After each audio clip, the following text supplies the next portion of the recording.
Let's have a look at RCB and what they have done today. They did quite a bit of buying as well. They get quite a bit of bidding, big prizes. But you know something? I'm not surprised at all with Dan Christian. I think that his experience getting rewarded.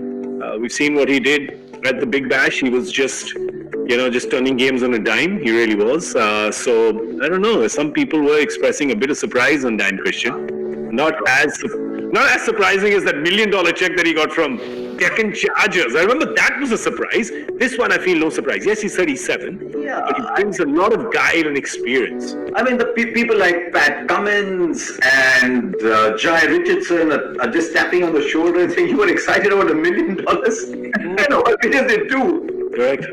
But I'm not surprised. I think it's a very good tactical buy, because if you want someone to close out, if they say, "Look, we've got someone to close out," you probably got Maxwell batting there. They've now given themselves an option under AB, and if they say, "Look, we've got Jamieson to play. We'll play Jamieson. We'll play Maxwell. We'll play AB." Now we've got someone who can give me 2 overs. I mean, he tends to go for a run, but he'll give me 2 overs if it comes to 2-3 overs.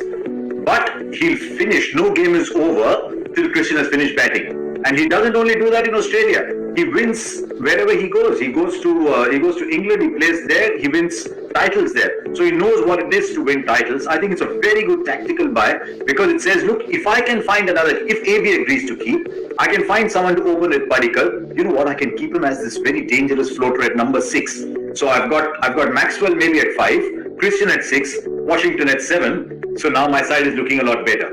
Yep. Yeah, it's late middle order solidity, because you always had the feeling that once you got past De Villiers and Kohli, then the rest of it you'll manage. These guys are not going to chase down anything, and only once in a while does the rest of the. So here, if you have a Christian coming in at 7, you're suddenly looking at them and saying these guys could turn things around at any point. There's one more point. Look at somebody like a Mumbai Indians is making choices out of a situation of position of strength. Somebody like an RCB is saying, I can't wait for my plans to fructify 2 years later. I need results now. Yeah. Okay? Because I just simply, the way, for the talent they have, the kind of performances they have, never worked for RCB in the last 2-3 years. So what they're saying is, we need a championship, or we need a serious title run now. And so a 37-year-old, even if I have to pay money for him, if he can help me next year, I don't give a damn whether he's good enough to play 2 years later or 3 years later. It doesn't matter to me. The future for RCB is now.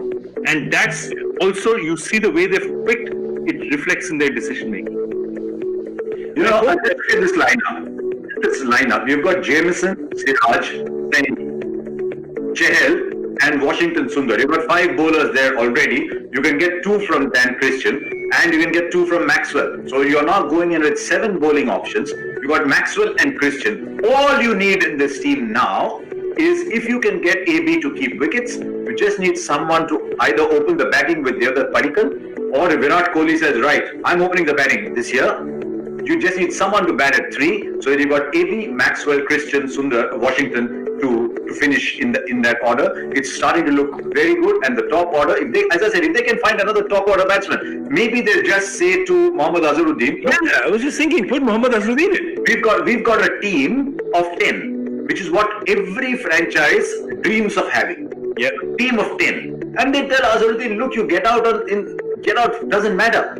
Just go and hit, because now there's not that much pressure on Virat and AB, because you got Maxwell, Christian, and the others to follow. Yeah, it's a great idea. Him or Sachin maybe, right? One of them. It's the thing with Azhar coming in. Azhar, of course, can be the wicketkeeper as well, so that takes some pressure off AB, and obviously AB gun outfielder as well, and wicket keeping definitely more strenuous than being an outfielder. So they have. He's 27 now. Yeah. I feel like they have the options. I feel like they have the options for that as well. I'd just be a little bummed, because I was quite looking forward to seeing Josh Philippe and Devdutt Padikkal as the opening combination for Bangalore. Right?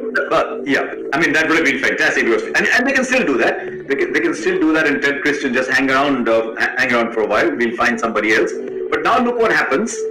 if Kyle Jamieson is not quite there, and he can bat at 8. Remember, so you've got that additional batting. Wow, yeah. At 7, Kyle Jamieson at 8. You can then play Kane Richardson instead of Jamieson. So you've got that fast bowling backup. You've got Daniel Sams as a left-hander. If you think, look, I've got a lot of right-handed bowling, I can play Daniel Sams instead of Christian as well. And tell Washington, can you bat at 6? Washington will bat at 6. Jamieson, Sams at 7, 8. And so they've now got all of those options. Hey, what about Washington as opener? Come on. That's the other option. I'm glad while coming in the morning, so I'm glad you brought that up. That's the other option. Just ask Washington to go and open the wedding. Come on, get in there, son. Get in there. Okay. Well, that's, and he brings dignity to the name. And he brings dignity to the name that's lost it over the last few years. True. But there is, Abhideep is very keen for me to tell everyone that Sachin and Azhar are back in this team together. Sachin and Azhar are going to be playing You wanted to say it yourself. No, he wanted to because Basically, you want to blame a dad joke on somebody else. That's what.